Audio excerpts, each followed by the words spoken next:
Meus irmãos, eu vos saúdo com a paz do Senhor. Sejam bem-vindos à nossa lição de número 9, da nossa faixa etária de juvenis.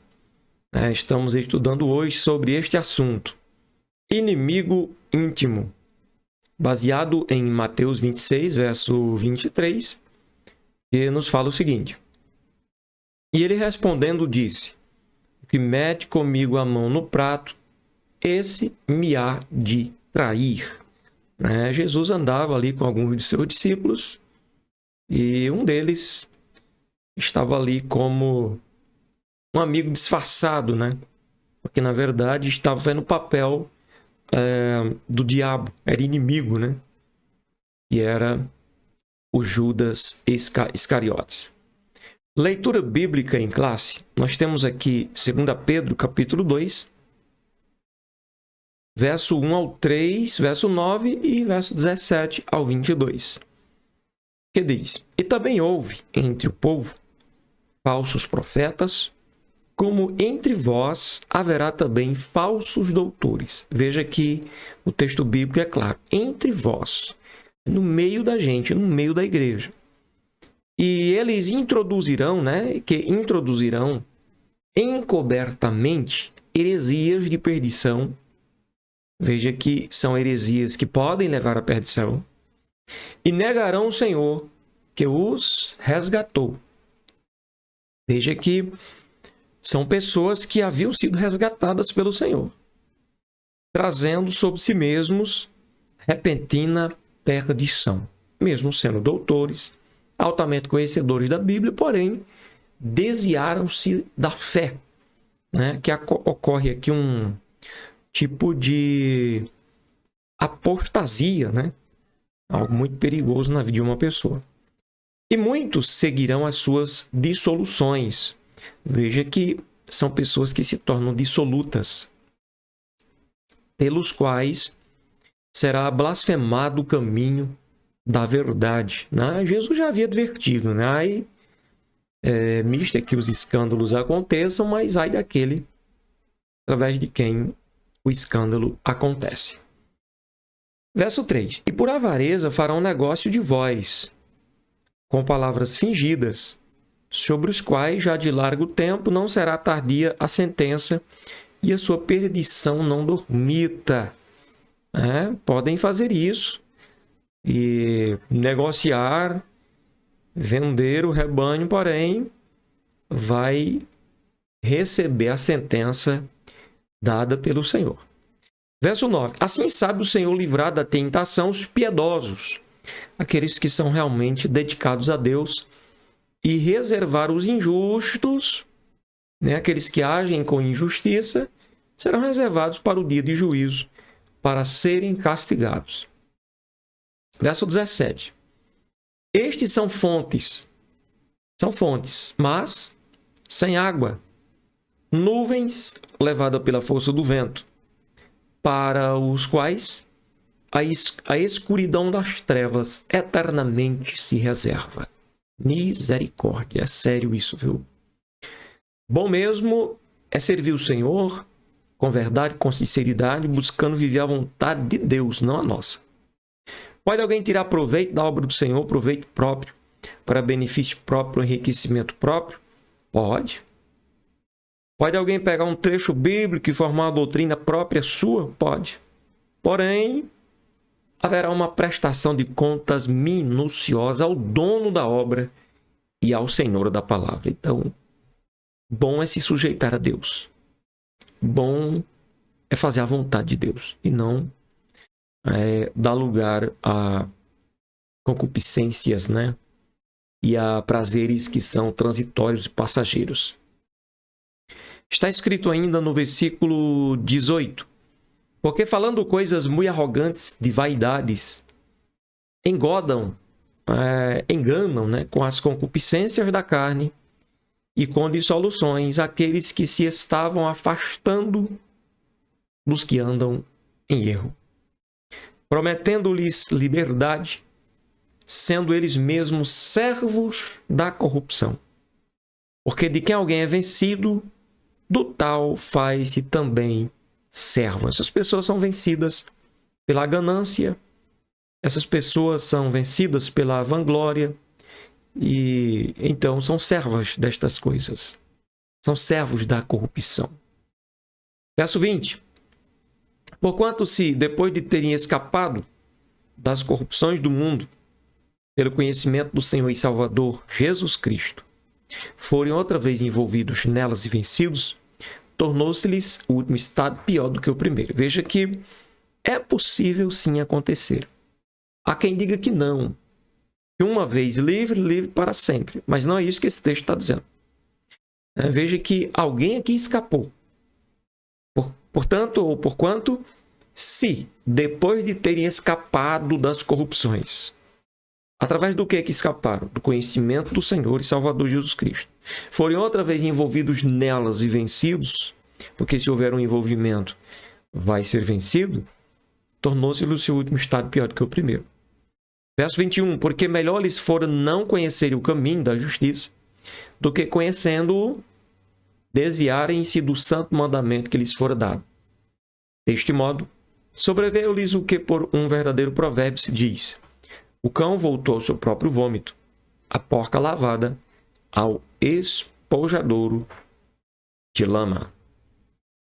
Nós fomos lavados, fomos remidos no sangue do Cordeiro, mas é preciso perseverarmos nisso, porque senão a gente pode voltar para a lama e o nosso estado pode estar pior do que o que era antes. Então, Deus não é brincadeira, nem tampouco é brinquedo servir a Deus. Temos que tomar a nossa decisão e não olhar mais para trás, nem tampouco olhar para os lados. Jesus breve vem. Então, nossos objetivos hoje é aprender a discernir entre os falsos e os verdadeiros mestres, porque tem dois tipos de mestres na Terra, tem muito. Existem os mestres que são falsos e existem os verdadeiros. Aprender também que mostrar o que acontece quando há líderes mercenários nas igrejas e revelar o fim daqueles que prejudicam a obra do Senhor. Primeiro tópico, introduzindo a epístola. A segunda epístola universal de Pedro, endereçada para todos os crentes, foi escrita sob a sombra do seu martírio, aproximadamente no ano 66 depois de Cristo. Nela, cumprindo a missão de pastorear as ovelhas, Pedro as adverte acerca dos perigos ocultos e traiçoeiros que tentam atrapalhar a caminhada cristã. O tema da segunda carta pode então ser assim resumido. Qual seria esse tema? O conhecimento completo de Cristo é uma fortaleza contra a falsa doutrina e a vida imoral, desde que permaneçamos no conhecimento de Cristo e não nos deixemos iludir pelas falsas doutrinas e por uma vida imoral. Portanto, vamos observar que nós tivemos apenas a introdução. Segundo tópico, nos diz o seguinte: falso e verdadeiro, como saber? Conhecendo os inimigos íntimos. O apóstolo Pedro diz que surgiram falsos mestres no meio da igreja, inimigos íntimos do corpo de Cristo, pois estavam envolvidos nos trabalhos do Senhor e, de fato, conheceram a Deus, porém, depois, abandonaram a doutrina verdadeira. Triste fim, não é verdade? Triste fim. Você pode identificar alguns deles? Indivíduos que, no passado, foram grandes pregadores e ensinadores, ocupando nossos púlpitos, visitando nossas congregações, mas que atualmente se tornaram hereges. Se tornaram inimigos da verdade e da santidade, ensinando a necessidade, por exemplo, de reinterpretação da Bíblia, o conhecido liberalismo teológico. Para que essa reinterpretação? para que os homens e mulheres fiquem à vontade e tranquilos e não se sintam constrangidos. Porque realmente a palavra de Deus nos instrui no caminho certo que devemos andar e nos confronta por causa dos nossos pecados, mas nos confronta para o arrependimento. Então, existe isso e outras doutrinas que são doutrinas de demônios, sim. A pedra de toque, heresias de perdição. Assim, os líderes religiosos que outrora eram usados por Deus e hoje são inimigos da cruz de Cristo, seja por vaidade intelectual, seja por promiscuidade ou por ganância, ensinam heresias de perdição, conforme disse Pedro. Ou seja, a palavra deles hoje se apresenta como fonte de perdição, não de salvação, alterando os fundamentos da doutrina de Cristo e, assim, negando o Salvador. Isso é muito sério, não é verdade? Essa história de que Deus nos ama e não existe isso de pecar, isso é uma interpretação da igreja antiga e que hoje precisa ser pregado diferente para as pessoas não entristecerem e tal. São ensinamentos que não vêm do Espírito Santo. Não vêm do Espírito Santo. Pecado continua sendo pecado. Existe salvação e existe perdição. Existe céu e existe inferno. Se o homem não servir a Cristo, não se arrepender dos seus pecados, não mudar a rota, se não fizer uma conversão total e completa, não verá a vida. Jesus foi quem disse que era necessário entrar pelo caminho estreito, entrar pela porta estreita. Mas o que ocorre? Acontecerá o quê? Uma repentina destruição para aqueles que se encontrarem no conforto de uma vida vivida ao seu bel prazer. O Espírito Santo, por intermédio de Pedro, adverte então a esses lobos que sobrevirá a eles e aos seus seguidores repentina destruição. 2 Pedro 2, verso 1. Deus, portanto, não suportará por muito tempo o escárnio dos que estão prejudicando o seu rebanho. Não estão ensinando a palavra de Deus completa como ela deve ser ensinada. Estão mais preocupados com o bem-estar. Hoje existe um negócio de se sentir bem no ambiente de culto. Mas, na verdade, nós só nos sentiremos bem no ambiente de culto se primeiramente nos sentirmos bem diante de Deus e sua palavra. E para isso, é preciso que as nossas vidas estejam ajustadas ao propósito do Senhor e não às nossas vaidades. Isso é um fato. Convivendo com o mercenário. Consequências internas e externas. Em 2 Pedro 2 e 2, nos são informadas as consequências da influência dos inimigos íntimos da igreja. Muitos seguirão. Primeiro ponto, muitos seguirão. A primeira é o sofrimento que acontecerá no seio da própria congregação, quando muitos abandonarão a sã doutrina e defenderão aspectos teológicos implantados por quem? Satanás. Pedro profetiza que essas heresias surgirão encobertamente. Ou seja, quem aí seguir pensará que está agradando a Deus. Olha como isso é grave. Por isso a necessidade do crente ter um bom discernimento espiritual, conhecer bem a palavra de Deus para não ser iludido.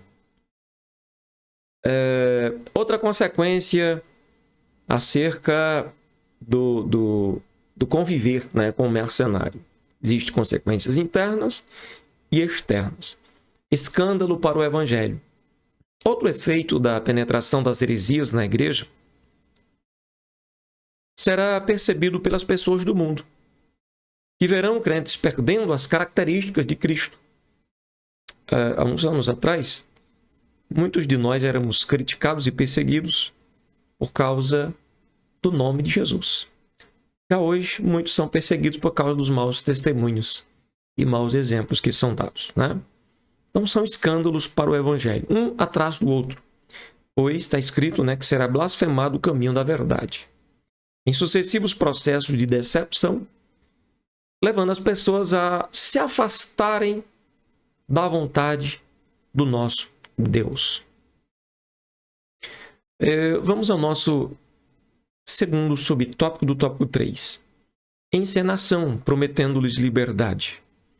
Em 2 Pedro 2,19 está escrita uma promessa desses inimigos íntimos, prometendo-lhes liberdade. Uma verdadeira encenação. Em muitos lugares, atualmente, líderes apresentam o evangelho light, prometendo às pessoas, principalmente aos jovens, liberdade. Quando, na verdade, a verdadeira liberdade nós encontramos em Cristo e num bom relacionamento com Ele. Eu lembro bem de quando entreguei a minha vida para Jesus aos 16 anos. Estava ainda na transição entre a adolescência e a juventude. Foi a coisa melhor que eu fiz na vida. Um jovem vivendo uma vida dedicada ao Senhor, um jovem buscando ganhar outros jovens para o Senhor, um jovem em constante oração diária, em constante aprendizado do texto bíblico. Eu vou falar uma verdade para você que me ouve agora.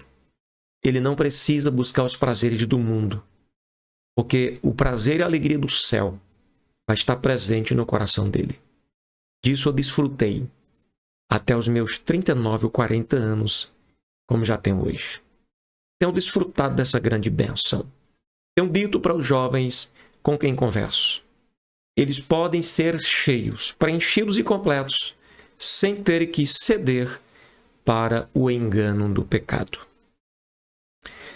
Muitos, em busca dessa falsa liberdade que é prometida por alguns, deixam suas congregações e partem para uma aventura como o filho pródigo.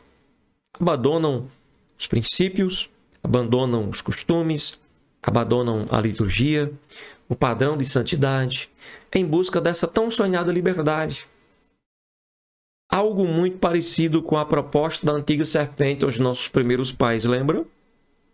Nossos pais já estavam muito bem, mas o inimigo chega e oferece algo que ele não podia cumprir, quebrando assim a palavra de Deus que havia sido dada àquele primeiro casal, levando eles a desobedecer, e o que lhes trouxe dor em vez de alegria. Terceiro subtópico, a bondade de Deus. Apesar desse cenário caótico por causa do amor ao dinheiro de alguns que farão de vós negócios com palavras fingidas, há uma mensagem de esperança. Está escrito no versículo 9 o seguinte: sabe o Senhor livrar da tentação os piedosos. Não é somente estar dentro do templo, é preciso ter o desejo, o prazer, estar buscando viver uma vida dedicada a Deus. A Deus. Não é Deus viver dedicado a nós, é nós viver dedicado a Ele. Deus promete livrar aqueles que se achegarem a Ele, é fiel para cumprir. Né? Que se chegarem a Ele. Quarto tópico para a gente concluir a lição de hoje. O fim dos hipócritas. Começam bem e terminam mal. Em 2 Pedro 2,20 é contada a triste história de alguns que, depois de ter escapado das corrupções do mundo, foram outra vez envolvidos nelas e vencidos. Começaram bem, mas terminaram mal. Que Deus nos ajude a começarmos bem e terminarmos bem, que é quando perseveramos na vontade de Deus até o fim. 4, versículo 2. Sacrifício de tolo. Em 2 Pedro 2,21, informa-se que aqueles que se desviarem, melhor lhes fora que não conhecesse o caminho da justiça. O esforço, pois, que eles empreenderam em buscar a Deus, em, quem sabe, até ganhar almas para o reino, ou dar testemunho de Cristo, transformou-se em sacrifício de tolo, fazendo como aquilo mencionado pelo profeta Ezequiel. Está escrito: quando o justo se desviar da sua justiça e fizer maldade, ele morrerá, e sua justiça que praticara não virão em memória. Não serve. Se nos desviamos da verdade, a verdade que vivemos até ontem ou até hoje não nos servirá mais. A comparação do cão e a porca, ou do cachorro e a porca. 2 Pedro 2,22 são ilustrados os vícios morais com base no comportamento de dois animais. O cachorro, que come o seu vômito, algo nojento de se falar, né? E a porca que, lavada, volta ao lamaçal, os quais se deliciam com a imundície, fazendo alusão àqueles que retornam a seus pecados anteriores com deleite e entusiasmo e achando que está tudo bem. É verdade? Muito cuidado, muita cautela para não sairmos da vontade de Deus e ficarmos naquela vontade antiga que a gente viveu por muito tempo. Conclusão.